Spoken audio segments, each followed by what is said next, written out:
Hi, I'm Fred Gray, President of Gray Systems Incorporated.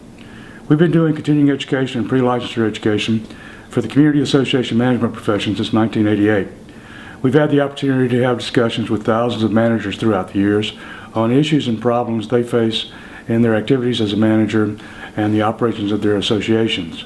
I get a lot of questions about these things, and I'd like to share a couple of issues with you that have come up recently. And the one that I want to talk about today is pool accessibility requirements under the Americans with Disabilities Act. A couple of years ago, the Department of Justice decided they were going to pass a rule and require public facilities, public swimming pools, to provide access to those with disabilities. The rule was scheduled to go into effect March 15th of 2012, but because of a number of objections and problems and issues that people expressed to the Department of Justice, the President actually issued an executive order extending the application date to June 15th, 2012. There's discussion within the Department of Justice extending that another 6 months for additional study. Now, this requirement applies to public swimming pools. That would include any pool that's open to the public, such as a city pool, county pool, whatever, hotels, motels. But where it impacts community associations is where we have the resort communities, where they're offering the rental programs, they're renting the units for periods of time of less than 30 days, more than 3 times a year.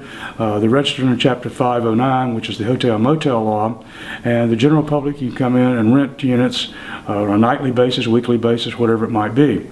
Those are deemed to be public facilities open to the public, and those community associations are going to be required to retrofit their pools with pool lifts for those with disabilities or ramps of some sort to make sure that those with disabilities do have access to the pool.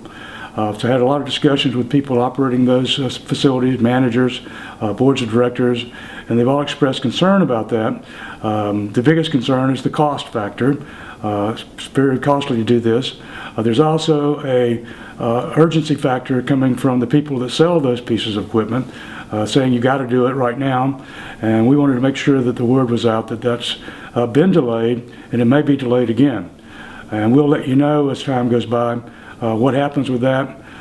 We're hoping that they will reconsider that perhaps for older properties, or make it only applicable to properties built after a certain date, or perhaps new properties. But right now we don't know, but it has been extended, as I said, to June 15th of this year, and it'll probably be extended beyond that. So we'll keep you in touch. Let us know if you have any questions.